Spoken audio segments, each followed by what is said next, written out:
Nesse vídeo eu vou responder a questão 151 da prova do Enem 2015, primeira aplicação, ok? Essa questão diz o seguinte: o HPV é uma doença sexualmente transmissível. Uma vacina com eficácia de 98% foi criada com o objetivo de prevenir a infecção por HPV e dessa forma reduzir o número de pessoas que venham a desenvolver câncer de colo de útero. Uma campanha de vacinação foi lançada em 2014 pelo SUS para o público-alvo de meninas de 11 a 13 anos de idade. Considera-se que em uma população não vacinada, o HPV acomete 50% desse público ao longo de suas vidas. Em certo município, a equipe coordenadora da campanha decidiu vacinar meninas entre 11 e 13 anos de idade em quantidade suficiente para que a probabilidade de uma menina nessa faixa etária, escolhida ao acaso, vir a desenvolver essa doença seja no máximo de 5,9%. Houve 5 propostas de cobertura de modo a atingir essa meta.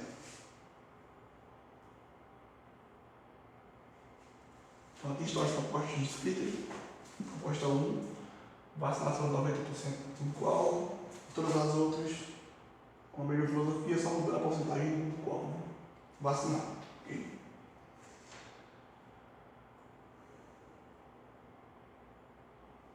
Para diminuir os custos, a proposta escolhida deveria ser também aquela que vacinasse a menor quantidade possível de pessoas. Beleza? Então, com essas condições e nesse contexto, a proposta implementada foi a de número 1, 2, 3, 4 ou 5. Certo? Como nós podemos perceber no enunciado, essa é uma questão que aborda o tema probabilidade. Certo? Esse é um tema bem comum no Enem, bem recorrente. É um dos que mais cai. Né? Toda edição do Enem tem em média 4 ou 5 questões de probabilidade. Certo? Então vamos iniciar a resolução dessa questão. De início, é uma questão um pouco complicada, certo? Porque exige uma interpretação bem afiada dos dados e um pouco de capacidade de organização dessas informações para você conseguir descrever bem matematicamente essas condições, certo? Então vamos ver isso na prática. Então o que nós queremos é saber quais dessas propostas deve ser escolhida com base em 2 critérios. Né? Vacinar a menor quantidade de pessoas, de modo que a probabilidade de uma menina nessa faixa etária de 11 a 13 desenvolver a doença ser no máximo 5,9%. Okay? E as propostas são todas em relação ao público-alvo. Quantos por cento do público-alvo nós devemos vacinar? Okay? Então vamos lá. O texto nos diz que a vacina tem uma eficácia de 98%. Certo? Isso quer dizer que cada 100 pessoas vacinadas, 98% não adquire a doença. Certo? E os outros 2% podem adquirir ou não. Okay? Além disso, se a pessoa não for vacinada, a chance dela contrair o HPV é de 50% ao longo de sua vida. Beleza? Então nós queremos vacinar uma quantidade de pessoas do público-alvo de modo a que a probabilidade de uma pessoa escolhida ao acaso desenvolver a doença seja de no máximo 5,9. Beleza? Então queremos saber quantos por cento do público-alvo deve ser vacinado. Note que ele não deu a quantidade de pessoas no público-alvo, não deu a quantidade específica, certo? Mas podemos tratar essa quantidade como uma variável qualquer, x ou y. Beleza? Então vamos lá. Vamos organizar essas informações todas em uma tabela, certo? Então vamos supor que o público-alvo tem x pessoas. Certo?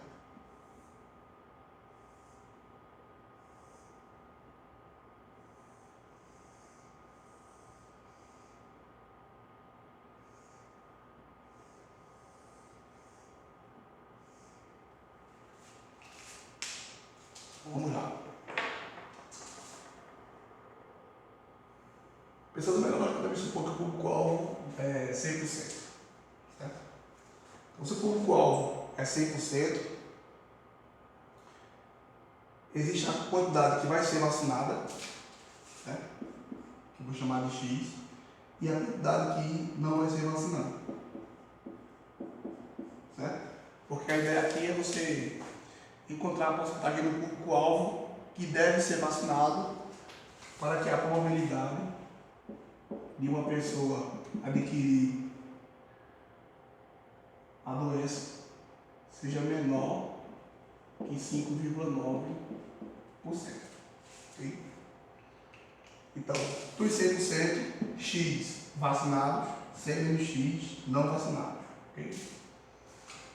Então, eu vou colocar nessa coluna os que são saudáveis e nessa os que são doentes. Certo?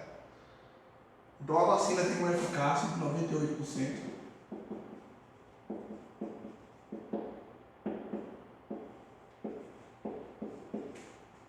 Beleza? E entre os não vacinados,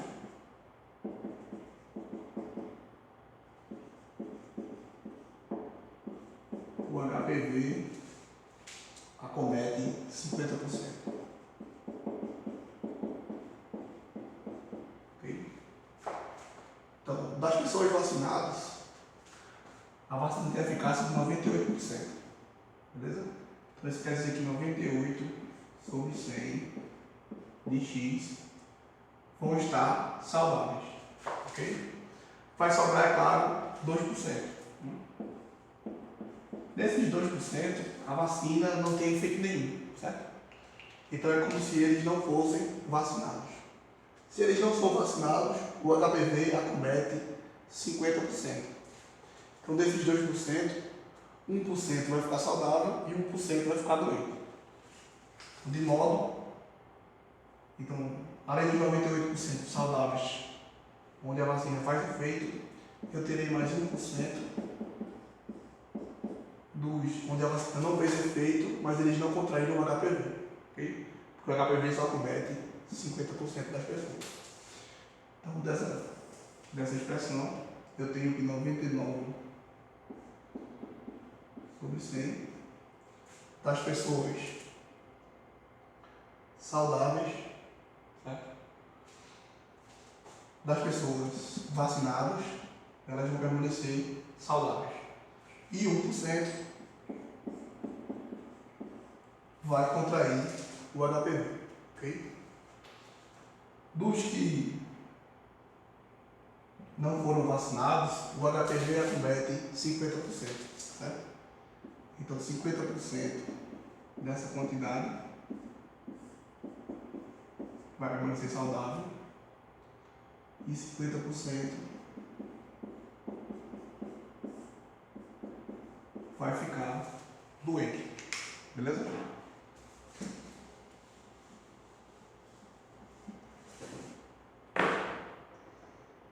Então, nós queremos determinar a quantidade de pessoas que deve ser vacinada, de modo que a probabilidade de uma pessoa escolhida ao acaso ser cometida pelo HPV seja menor que 5,9%.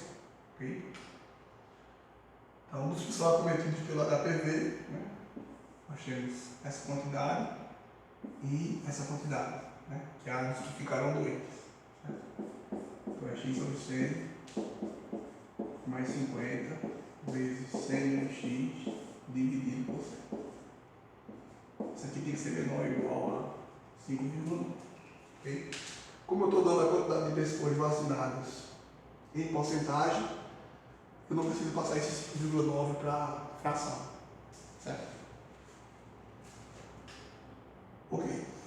Resolvemos isso aqui, multiplicando tudo por 100.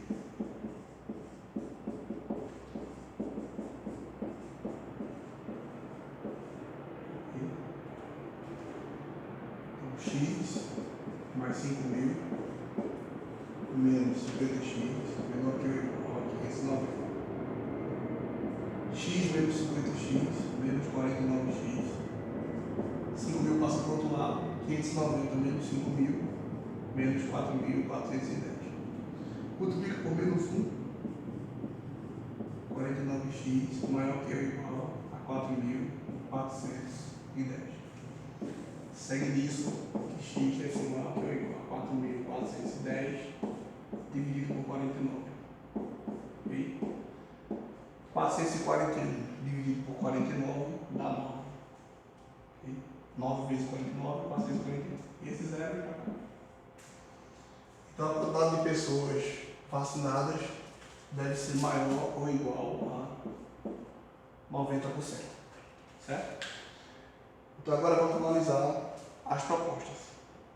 Ok?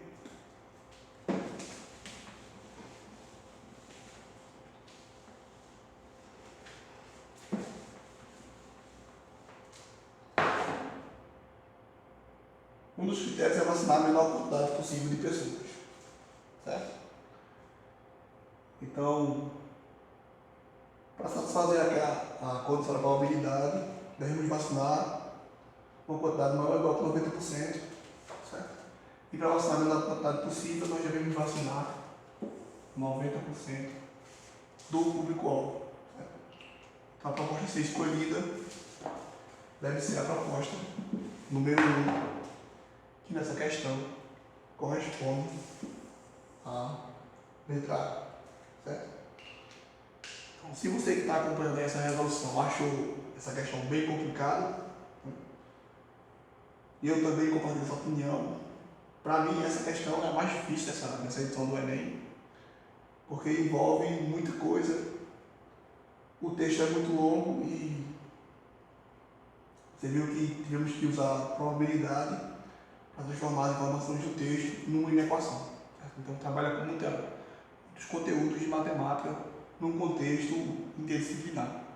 Então para o aluno que não é muito afiado em matemática, ele vai sentir certamente um pouco de dificuldade, né? E a tendência dessa questão certamente seria errar, certo? Ou não conseguir chegar a esse raciocínio. Então a minha dica desse tipo de questão é que você procure sempre organizar as informações da forma que eu fiz, numa tabela, certo? Não tem que interpretar a questão solta. Certo? Junte tudo e coloque em uma tabela. Okay? Se você conseguir organizar as informações, você vai conseguir fazer operações corretas. Então, obrigado e até a próxima.